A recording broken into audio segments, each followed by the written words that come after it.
Gente, todo mundo consegue ver minha tela? Hum, Gente, boa noite a todos.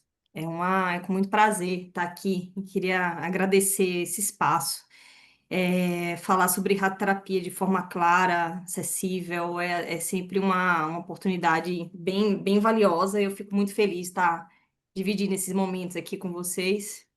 Eu sou radio-oncologista, sou especialista pela Sociedade Brasileira. Hoje eu trabalho no Hospital Português e no no Universitário Oswaldo Cruz. E eu trouxe aqui para vocês uma, uma conversa para a gente tentar descomplicar a radioterapia, né? A gente sempre percebe em consultório, os familiares sempre com muitas dúvidas. É um tema que não é muito palpável, então eu acho que a gente entender como é que age, quando é que ela é indicada e quais são os efeitos colaterais que a gente pode esperar, eu acho que a gente já consegue esclarecer bastante coisa. Então, o que é radioterapia? Né? Radioterapia, ela é um tipo de tratamento que utiliza a radiação ionizante para o tratamento de doenças, tá? A gente pensa que a radioterapia é somente para doença oncológica, mas não é. Então, nós tratamos também diversas doenças não oncológicas, doenças inflamatórias, degenerativas, doenças do sistema nervoso central, tremor. Então, a radioterapia, ela hoje, ela contempla uma gama ali de doenças que não são apenas as oncológicas, tá? E tanto como adultos como crianças também podem submeter esse tratamento. Então, isso aqui eu chamei atenção porque é uma radiação ionizante, tá? Por que isso? Porque a gente pensa que qualquer tipo de radiação poderia causar um dano, né? E aí eu trouxe aqui a questão de ser ionizante, justamente para a gente deixar isso claro, que é uma radiação de megavoltagem, então é uma radiação que ela é capaz de alterar o DNA da célula, né? Tá? É a nível celular isso. Então, o tratamento é composto dessa radiação que vai agir em cima de um DNA tumoral para levar à morte celular. Então, isso só é possível com a radiação ionizante, tá? Então, quais são os tipos de radioterapia? Então, a gente consegue ouvir muito sobre radioterapia, mas é bracterapia. E aí, o que é bracterapia? É um tipo de radioterapia também. Então, basicamente, a gente tem dois tipos de radioterapia, chamada de teleterapia ou radioterapia externa, e é o que frequentemente é mais comum, tá? É o que os pacientes normalmente fazem mais em termos de número, e é uma radioterapia que o pessoal chama muitas vezes de banho de luz, tá? Então é uma máquina em que eu coloquei alguns exemplos aqui embaixo, em que vai sair um feixe de radiação da cabecinha da máquina aqui, tá? Então é externa porque ela vem de uma máquina e ela vai irradiar o paciente através da pele, tá certo? E bracterapia, o braque tem a ver com perto, né? Um prefixo é perto. Então, a bracterapia, ela utiliza também a radiação ionizante, mas perto da área em que eu quero fazer a radiação. Então, normalmente é uma fonte radioativa inserida ali próximo à área tumoral ou intratumoral, tá certo? Então, isso é feito através de um robozinho que coloca uma fonte radioativa lá. Então, a radioterapia são dois tipos, uma é externa, a radiação vem de fora para dentro, ela passa pela pele e atinge um alvo dentro do corpo, e a bracterapia que é introduzido ali em termos da tumoração estar perto da fonte radioativa, tá? Então, isso aqui é a radioterapia externa, onde o feixe de radiação ela vai direto, tá? Na lesão onde se quer tratar, e a bracterapia é colocada, é um grãozinho, normalmente o irídium, que é uma fonte radioativa, ela é desse tamanho de um grão de arroz e ela é colocar ali, quem faz essa aplicação é um robô, tá? Então, essa fonte radioativa ela fica dentro do robô e ela vai percorrer ali o espaço e ela vai ficar próxima ao tumor de maneira que é chamada de braque, porque é perto, tá? Então, como é que ela age? Na realidade, a gente tem aqui duas formas de divisão celular. A gente consegue ver uma divisão celular normal, que gera um tecido normal, e aqui eu tenho uma divisão celular desordenada, tá? Porque um câncer nada mais é do que uma divisão de células de maneira desordenada. Então, a radioterapia, ela vai agir em cima do DNA. Então, é comum a gente escutar queimagem, né? Não é apenas para o público não médico, mas a gente consegue, a gente vê, a gente se depara com colegas que dizem assim: vai lá na radioterapia fazer uma queimagem, né? E isso é muito porque quando a radioterapia surgiu como tratamento oncológico, a radioterapia ela entregava muita toxicidade na pele. Então a pele ficava mais escura e aí se gerou esse termo de queimagem, tá certo? Mas na realidade não é uma queimagem, tá? Então, como é que ela age? Eu tenho doses de radiação para se fazer para cada tipo de doença. Eu sei a quantidade de dose que tem que ser feita, e isso é provado, comprovado em estudos. Existe um dano ao DNA, então essa radiação ela vai lá no DNA da célula tumoral e ela causa danos a esse DNA. E é por isso que a célula tumoral ela morre, porque ela não consegue mais se dividir. Então, na realidade, não é uma queimagem, não existe um efeito térmico em relação a isso, tá? Realmente é dano ao DNA. E ela pode ser realizada de forma única ou combinada com os tratamentos. É por isso que a gente às vezes vê a radioterapia sozinha ou às vezes a radioterapia com químio, às vezes a radioterapia com a imunoterapia, radioterapia antes da cirurgia, depois da cirurgia. Então a radioterapia, ela é pilar de tratamento e ela consegue estar em várias fases desse tratamento, tá? Inclusive para pacientes terminais como paliação. E o princípio básico da radioterapia é preservar os tecidos sadios, porque senão não faria sentido eu tratar um paciente com radioterapia se eu fosse causar mais dano ainda com a radiação. Então, o princípio base da radioterapia é utilizar a radiação com uma dose suficiente para que eu consiga um efeito, um desfecho clínico que eu quero, preservando os tecidos sadios. Então, se eu for tratar uma área, eu vou querer preservar os órgãos sadios daquela área. Tá? Então, esse é o princípio básico da radioterapia e é por isso que ela é justificada, porque o dano que eu vou causar, eu vou conseguir preservar os tecidos sadios ao redor e a tentativa é causar o dano apenas ali, aquela lesão, aquele câncer que a gente quer tratar, tá certo? Então, isso aqui, da onde veio é banho de luz por causa disso, tá? Isso aqui é arquivo pessoal meu, tá? Então, a gente vê que o que a gente consegue ver da saída da máquina é um feixe de luz. Não é esse feixe de luz que vai tratar, tá? Esse feixe de luz é uma lâmpada mesmo que está dentro da máquina e que a gente consegue, a gente utiliza ela para guiar alguns tipos de tratamento, mas na realidade a radiação ela é invisível, então a gente não consegue ver. Mas para a gente conseguir explicar muitas vezes isso para o paciente, a gente explica que é um banho de luz, porque é o que ele consegue ver na hora do tratamento. Tá? Então, é uma maneira de deixar aquele tratamento mais palpável mesmo, tá certo? Para que o paciente consiga entender o que de fato está acontecendo ali, tá? Então, o que consegue ver o banho de luz, e é daí de onde veio a história do banho de luz, de dizer assim, a radioterapia é apenas um banho de luz, tá? É por causa dessa saída luminosa aqui da máquina, mas a radiação, ela é invisível, a gente não consegue ver, tá bom? Então, aqui é só mais uma repetida foto, mas trazendo aqui como a radioterapia age, né, na dupla fita do DNA. Então, a radioterapia, ela precisa muito do oxigênio, é por isso que os pacientes que têm anemia fazem transfusão sanguínea. Então, a gente tem um efeito ali, em termos celular e no meio daquela célula, muito importante para que aconteça o efeito que a gente quer, tá certo? Então, assim, tá muito longe de ser uma queimagem, tá? Então, quantas sessões eu vou precisar fazer para esse tratamento, né?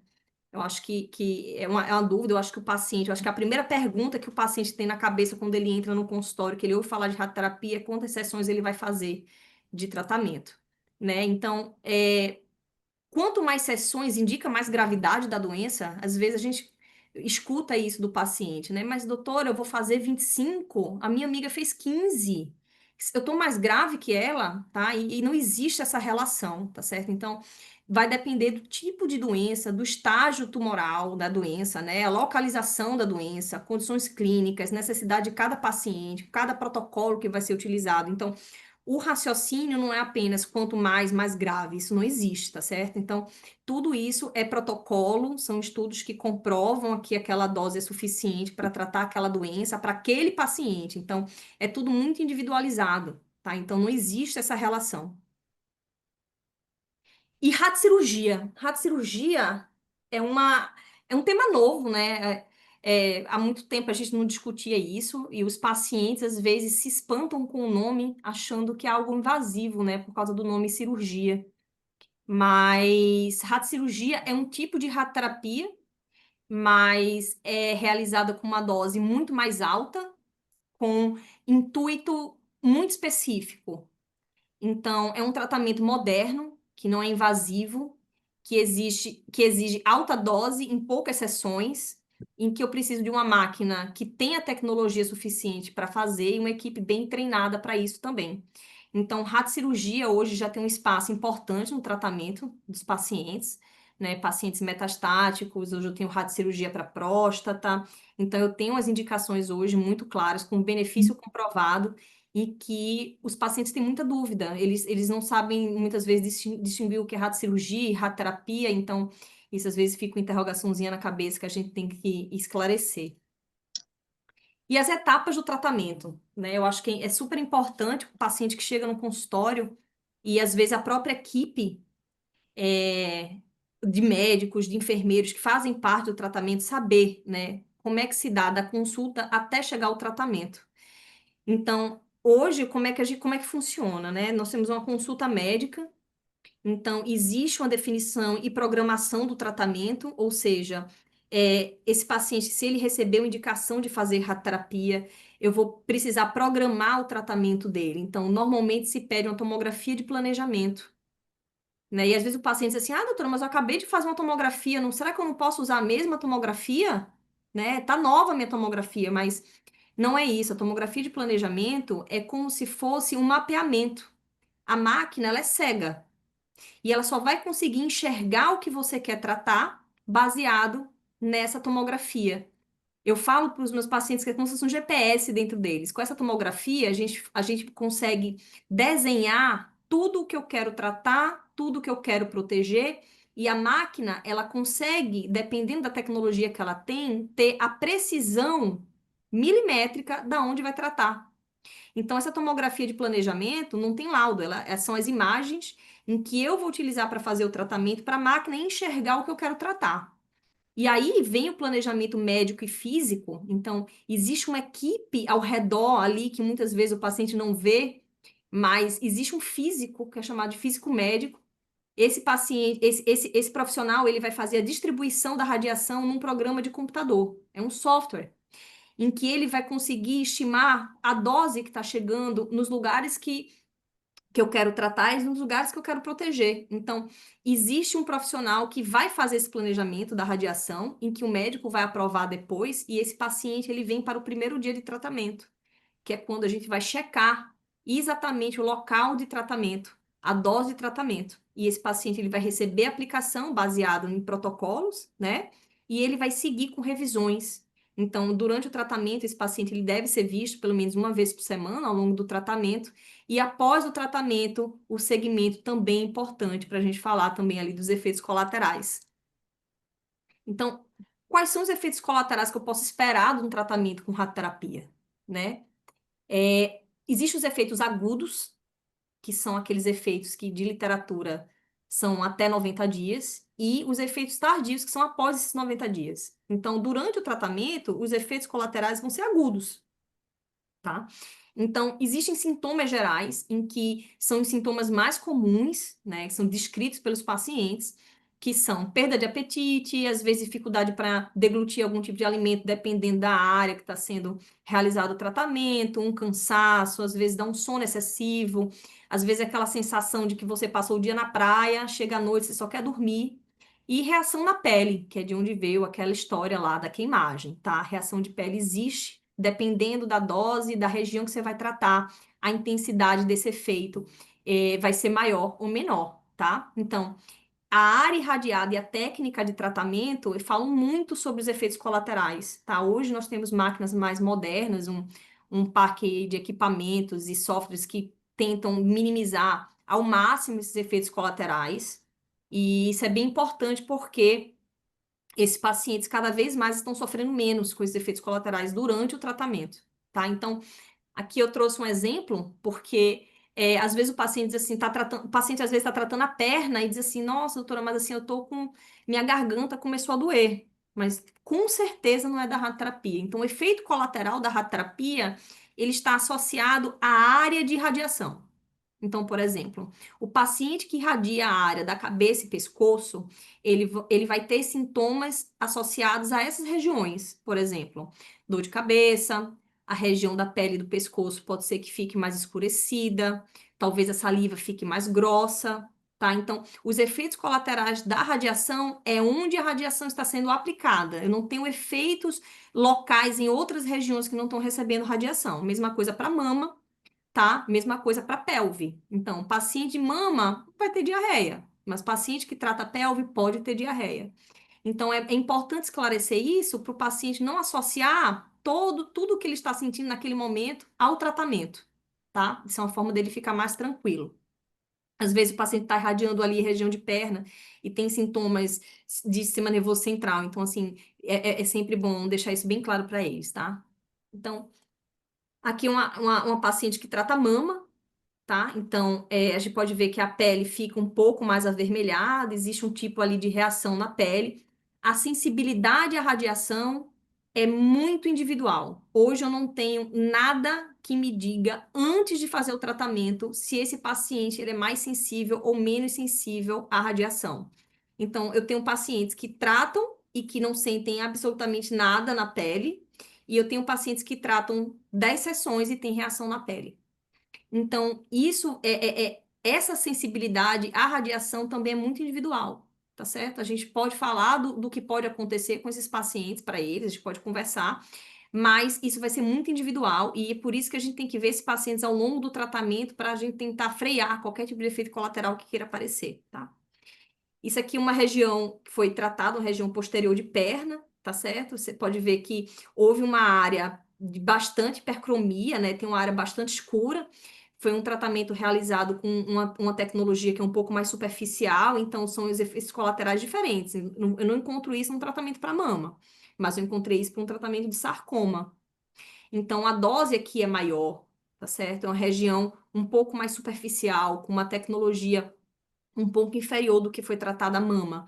Então, aqui é para a gente perceber que existem diferenças do tratamento, é a mesma radiação, tá? Mas com técnicas, máquinas, locais e doses diferentes, eu vou ter efeitos diferentes, tá? E é por isso que é sempre importante individualizar e contar e conversar com o paciente com o que de fato pode acontecer com ele, deixando claro que a amiga que tratou ou a mãe, ou o pai, algum familiar que tratou, às vezes não acontece a mesma coisa com você, tá? Você não vai ter o mesmo efeito colateral, ou talvez você tenha até mais. Então, isso é bem importante. Então, se a radioterapia é segura, é segura.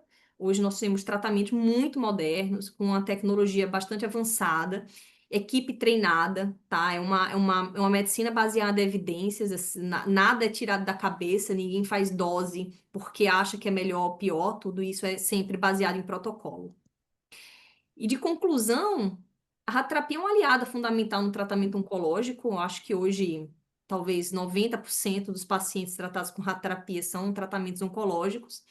E trazer aqui a importância da equipe multidisciplinar, não é só médico, né? Então, assim, tem físico, enfermeiro, técnicos, fisioterapeutas, nutricionistas, odontologia, todos eles estão associados, psicologia, todos eles estão associados a um desfecho oncológico favorável, né? Esse paciente ele tem que ser visto de forma única e todos esses profissionais eles estão ali colaborando para o sucesso do tratamento com radioterapia. Então, isso aqui é só a foto da nossa equipe do Hospital Português que juntos somos sempre melhores, então uma equipe unida e sempre vai trazer o melhor resultado para o paciente, tá certo, gente? Eu queria agradecer a atenção de todo mundo, eu estou aberta a perguntas, a gente pode começar a conversar.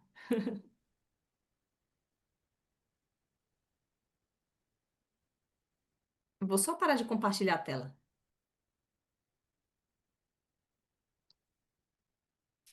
Quero agradecer e parabenizar a sua explanação. Muito bom. Já fiz várias aplicações, estou acho que com uns 45, e essa sua abordagem, sua explanação foi muito, muito interessante e muito boa. Meus parabéns e muito obrigado pela oportunidade. Felicidades para você. Obrigada também. Também quero parabenizá-la, viu, Sônia? de uma forma clara, fácil da gente entender, certo? Bem organizada, bem detalhada. Parabéns, viu? Gostei muito, tá? Obrigada.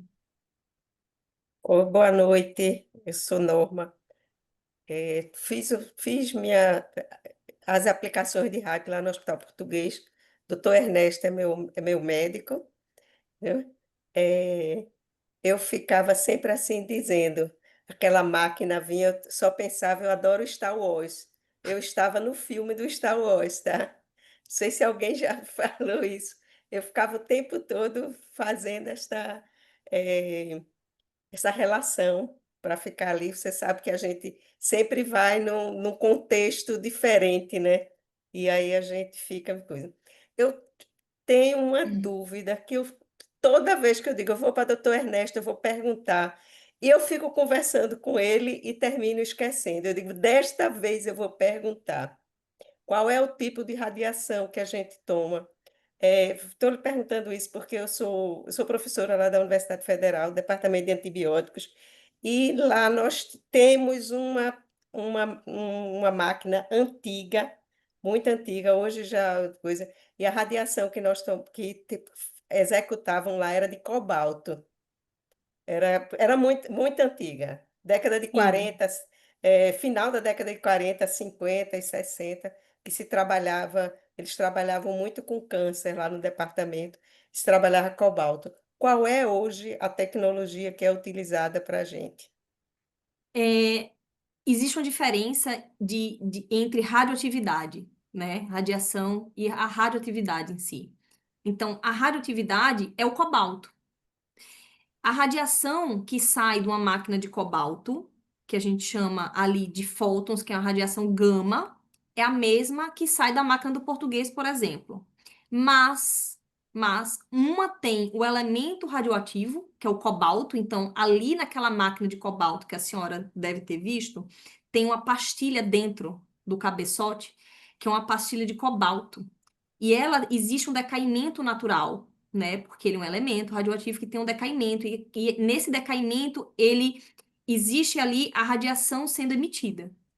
No acelerador linear, que é hoje a tecnologia que é mais utilizada, e existe um programa do governo federal para descomissionar as máquinas de cobalto, tá? Então, as máquinas de cobalto, graças a Deus, estão cada vez menos no país. É. Por quê? Porque tem tecnologia melhor. Então, se a gente tem uma tecnologia melhor, mais segura, por que não, né? Então, o acelerador linear hoje, ele não tem um elemento radioativo dentro. E como é que ela faz aquela radiação, né? Como é que eu vou fazer? Eu vou criar um elemento químico ali? Não. Ele pega uma corrente elétrica e ele acelera numa velocidade muito grande, de megavoltagem, e essa corrente elétrica, ela se choca com a placa de tungstênio. E nesse choque, ela emite uma radiação.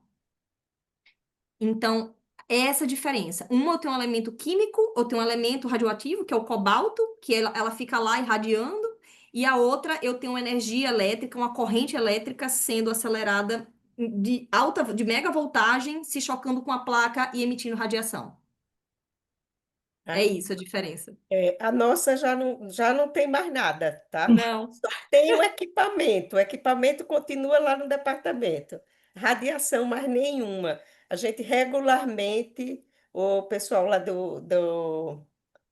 da energia nuclear vai lá e mede e não tem Não tem nada, não tem nada. problema nenhum para a gente, tá? Eu sempre, para mim, mesmo antes de ter descoberto o câncer, eu sempre achei o câncer é uma doença particular, ela é sua. Por mais que você tenha, quer dizer, o tipo do câncer, ele é igual o que eu tive, eu sei lá, é igual, mas a forma do tratamento e como a pessoa se comporta é que faz toda essa diferença. Acho que na radioterapia também, tá? Na radioterapia também. Mas por que que a gente sente? Eu sentia muito minha mama quente. Minha mama ficava muito quente. É, olha, eu sou uma boa paciente. Eu fiz todas as regrinhas, aquele papelzinho, segui a cega aquele papelzinho de vocês, de fazer todo aquele protocolo. Mas minha mama era quente e ainda ficou quente por um bom período. É assim mesmo, é por causa do, do calor. Não, é engraçado que isso também remete à questão do efeito térmico da queimagem, né? Os pacientes sentem ela quente mesmo. É por causa de reação inflamatória, tá? A radiação, ela gera uma reação inflamatória, né? Então, dessa reação inflamatória, libera citocinas e tudo mais. Então, muitos pacientes sentem isso. E uma coisa que alivia muito, uma medida, é o chá de camomila, né? O chá de camomila alivia muito, muito. Maravilhoso o chá de camomila.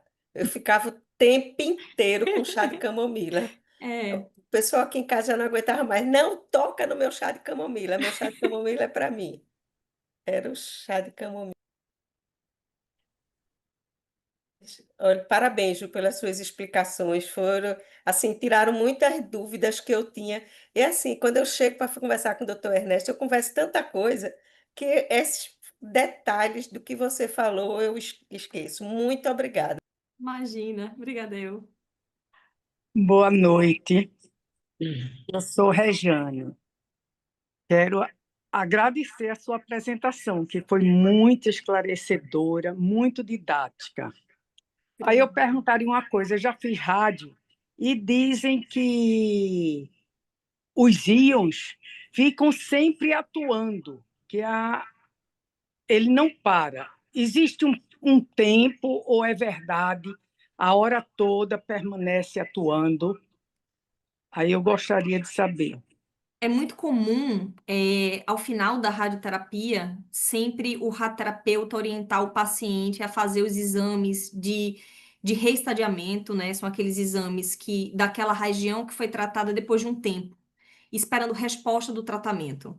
E aí é muito comum que eles falem assim: olha, a radioterapia ela continua agindo, né? Continua Exatamente. agindo, a resposta ainda vai melhorar. Então, isso é comum, a radioterapia é por isso que ela também tem efeitos tardios. Lembrar que a radiação ela fica ali no meio e ela atua também através de radicais livres que podem ficar ali durante muito tempo. Tá? Então, a gente considera ali, mais ou menos, ali perto de 3 meses, ainda tem uma certa ação da radiação ali. Mas isso é diferente da memória celular radiação. Por exemplo, a região do seu corpo que recebeu radiação hoje, daqui a 10 anos, ela vai lembrar que ela recebeu radiação. E é por isso que hoje existem indicações de refazer radioterapia para a mesma região, mas com uma certa cautela, porque essa célula ela tem uma memória e ela vai sempre lembrar. Não quer dizer que ela está agindo, mas existe uma memória. Mas até 3 meses a gente considera a radioterapia ali ainda agindo um pouquinho assim. Uhum. E com relação à fibrose, a fibrose, ela se dá logo após o término das sessões ou pode postergar por esses 3 meses ainda está havendo a fibrose? Pode. Normalmente a fibrose já instaurada é uma fibrose tardia, tá? Então o efeito precoce não tem a fibrose. Então existe uma reação, você pode sentir, por exemplo, paciente que tratou mama, a região da mama que foi operada fica mais endurecida, a cicatriz fica um pouco mais grossa, tudo isso ainda é reação inflamatória, tá? Da Hum, radioterapia que veio logo depois de uma cirurgia. Então, eu digo assim para as minhas pacientes, olha, era uma área catucada e eu estou gerando reação inflamatória em cima dela. Então, pode ficar aquela região mais endurecida, mas a fibrose em si é um efeito tardio. uhum, certo. Obrigada. Imagina. Olha, eu queria fazer um comentário. Alô? Estamos ouvindo, estamos ouvindo. Não, agora tá, a senhora está no silencioso. Primeiro eu Agora queria, sim. agora, primeiro eu queria agradecer pela palestra, porque foi muito esclarecedora, e também dizer o seguinte, que tudo isso que foi colocado, o importante também eu não sou paciente que submeteu à radioterapia, mas acompanhei uma irmã fazendo radioterapia e você foi a pessoa que acompanhou. Eu acho que tão importante quanto esse esclarecimento é a relação médico-paciente na hora em que ele é atendido, que é explicado o que é a radioterapia, e o acompanhamento posterior e na finalização da radioterapia, esse contato olho no olho com o paciente dá uma tranquilidade muito grande, porque a radioterapia ainda hoje é uma coisa que amedronta muito as pessoas, né? Tanto o leigo como os pacientes e até profissionais de saúde que não lidam diretamente com a radioterapia. Então, eu acho muito importante essa relação médico-paciente e já deixar aqui a minha gratidão pelo seu exemplo de Obrigada. médica nesse trabalho que é realmente um trabalho muito difícil para quem é profissional também, ok? Obrigada. Muito bom.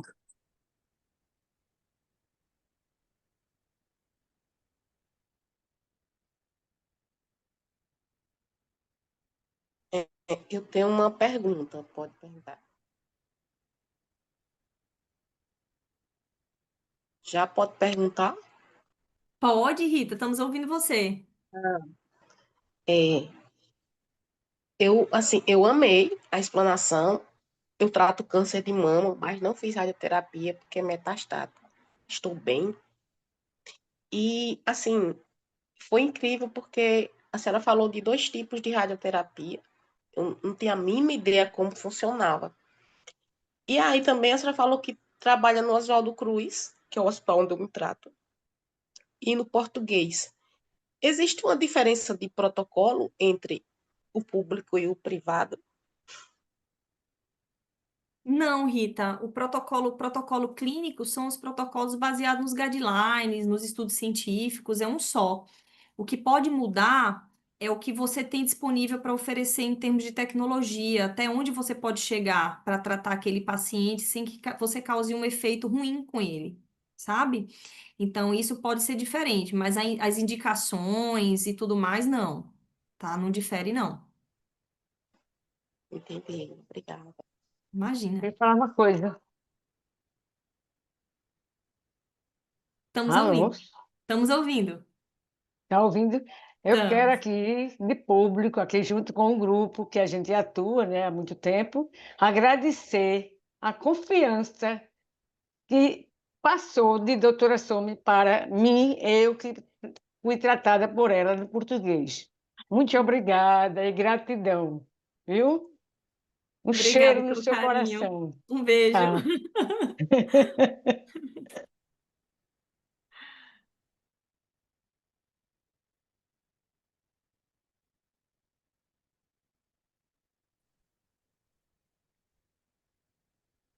É, eu vou perguntar de novo, eu sou a pessoa mais curiosa do mundo, ficar atrás de querer.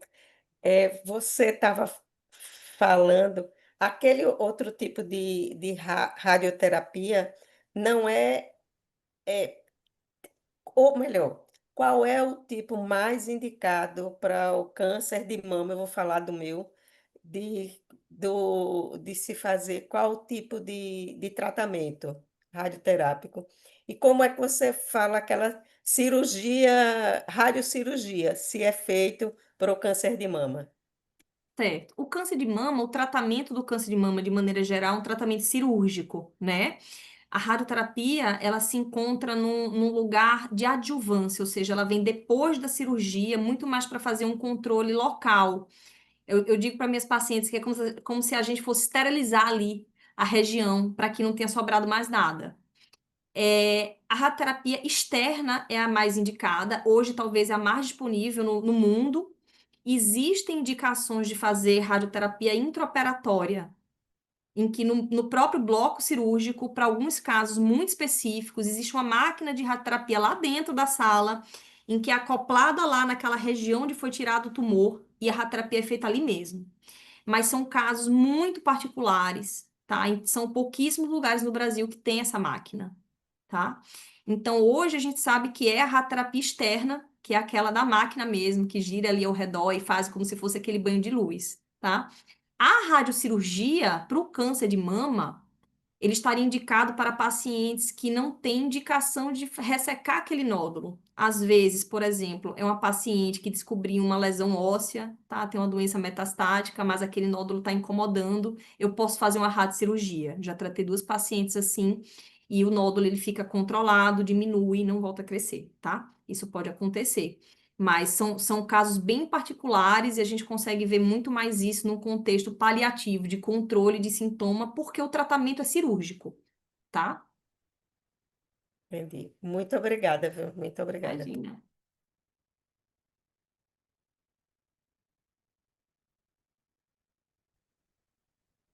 Vânia, seu microfone está desligado. Acho que é alguma coisa na configuração. Dá para me ouvir? Agora sim. Agora. Tirei o fone. Seguinte, eu tive uma neoplasia mamária há 25 anos atrás e fiz radioterapia com o Dr. Ernesto Rosley, aí no português, e fiquei com a fibrose pulmonar. Meu pulmão é muito fibrosado. E eu queria saber se isso é comum, porque eu associo a ter tomado muita. Eu fiz 99 aplicações. Eu acho um absurdo. Eu não vejo ninguém hoje em dia ter esse número de radiação. Mas como eu tive um tumor assim, muito raro, desconhecido, que foi até ele que achou um trabalho na Alemanha sobre esse tumor. Não, ele é muito raro. Até quando eu vejo assim, eu não levei isso em consideração, não, sabe? Mas eu sei que é porque quando o doutor Buzaide, que é aquele oncologista de Ana Maria Braga, dá palestra, ele sempre classifica como sendo mais raro esse tumor que eu tive, que eu nem sei, nem quero saber, nem gravar o nome. Mas, enfim, esse tumor que eu tive era muito raro, não se tinha ainda um protocolo, não se sabia como tratar. Então, meu mastologista achou que eu deveria tratar, assim, fazer, exagerar, né? Teve uma ressecção muito grande, enfim. E a minha rádio foram 99 aplicações. E eu fiquei com a fibrose pulmonar grande. Está associado ao número de aplicação, será? Olha, a fibrose pulmonar, ela pode estar associada ao número de sessões. Eu realmente não conheço esse protocolo, tá? Não vou dizer que eu conheço, eu realmente desconheço completamente. Posso até Eu acho que não perguntar a existia ele para. depois, mas a fibrose pulmonar, ela está associada a um efeito colateral da radiação de mama. Porque nessa época que você fez a radioterapia, a técnica e a máquina que tinha-se disponível para fazer irradiava uma quantidade de pulmão, em que, pela quantidade de pulmão e pela dose que se fazia, gerava uma fibrose pulmonar. Peraí, Hoje, peraí. A técnica, eu não peguei essa parte. a Na época, técnica é, por exemplo, hoje eu tenho um tratamento baseado em tomografia, né? Alguns anos atrás, não se tinha essa tomografia disponível dessa forma e se fazia um tratamento que se chama 2D. 2D é um tratamento que não é baseado em tomografia, é baseado em raio-x. Então, estimar o volume de pulmão, que infelizmente era necessário para conseguir irradiar a mama por inteiro, era muito difícil. Então, existia um pulmão irradiado mais do que a gente vê hoje, sabe, Vânia? Hoje, eu consigo fazer um tratamento em que eu irradio pouquíssimo pulmão. São técnicas que a máquina tem, baseada em respiração, prender respiração. A máquina, ela só consegue emitir radiação na hora que você está num ciclo respiratório específico. Tudo isso para que a gente garanta um mínimo de pulmão irradiado. que bom que as coisas, né, só ficam melhores. Isso que você está falando é aquela televisãozinha que a gente fica acompanhando e levanta, né? Isso, Eu dizia isso. sempre que era o antigo jogo de tênis que tinha antigamente no coisa. Ficava, é esse, né? É isso? É esse mesmo, é. Eu tenho uma amiga lá na universidade que a filha dela teve um tumor benigno no cérebro há uns 20 anos atrás. E agora, esse ano, no início do ano, ela fez um AVC. E segundo o que correu, essas coisas de corredor, sabe? De corredor de universidade, que teve a ver Foi Chiquinho, fofoquinha. com a radioterapia que ela fez há muito tempo atrás. Tem alguma coisa a ver? Pode acontecer sim, que são os tumores radioinduzidos, tá? Hum. Então, por exemplo, criança que fez irradiação do cérebro inteiro, chegando na vida adulta, é possível que ele desenvolva, tá? São os segundos primários. Quando a radiação, ela age no DNA, lembra que eu falei que a radiação vai lá no DNA? Ela pode também causar algumas alterações no DNA de células sadias. E aí pode se desenvolver. Não é comum, porque se fosse uma coisa comum, se fosse muitos casos, a radioterapia não seria justificada como tratamento, tá? Mas pode acontecer sim. A porcentagem é muito pequenininha, mas acontece, tá? É possível que tenha acontecido, mas isso não acontece 2 anos depois, 3 anos depois, tá? Isso acontece 10, 15, 20 anos depois. O dela foi exatamente esse período todo. Foi um período É. desse. Muito obrigada. E desculpe, é porque Imagina. me veio depois essa história e é mais fácil. As perguntas, gente, vamos aqui agradecer imensamente. Foi muito bom, foi uma verdadeira aula, muito esclarecedora aqui. E a gente só tem a agradecer. A sua forma de colocar foi muito boa, muito compreensível. A sua forma de falar é muito boa. A gente compreende muito. Você é uma excelente professora. Além de médica, Obrigada. você é uma excelente professora. Tenho certeza que todos aqui acharam isso também. E o GAPAC agradece imensamente a sua participação. A gente costuma assim trazer de vez em quando um profissional para nos orientar, né? Para quem não sabe, quem não é do GAPAC, que tem, eu estou vendo pessoas aqui, é um grupo de apoio emocional aos pacientes, às pessoas com câncer. Nós damos apoio à família, amigos e familiares também das pessoas com câncer. Quem botar assim, GAPAC, quem botar grupo de apoio a Câncer em Recife, aparece primeiro o Hospital do Câncer, depois o GAPAC. Então, a gente está em todas as redes sociais. Pode indicar se precisar, é um trabalho inteiramente voluntário. Ok, gente? Muitíssimo obrigada, muitíssimo obrigada. E obrigada a todos por terem comparecido aqui nesta noite.